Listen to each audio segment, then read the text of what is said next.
Binanatan ni Pasig City Mayor Vico Soto ang mag-asawang kontratista na sina Pacifico Curly at Sara Diskaya matapos ang kanilang testimonya sa Senado. Sa pagdinig ng House Infra Committee, ibinunyag ni Soto na lahat ng 9 na kumpanya ng mga Diskaya na nakabase sa Pasig City ay may malalaking tax deficiencies at maraming paglabag sa lokal na pamahalaan.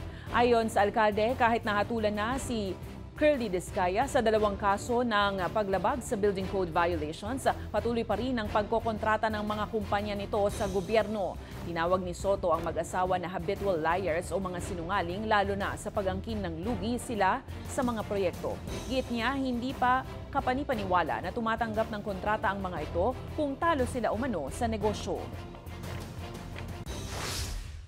Meron pa po, sabi po nila, when Senator Tulfo was questioning them, sabi niya po, minsan daw po, lugi pa daw siya.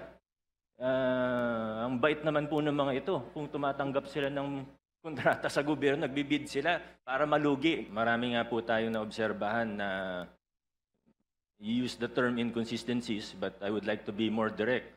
Kasinungalingan po talaga. At lantarang kasinungalingan naman po yung mga sinasabi nito.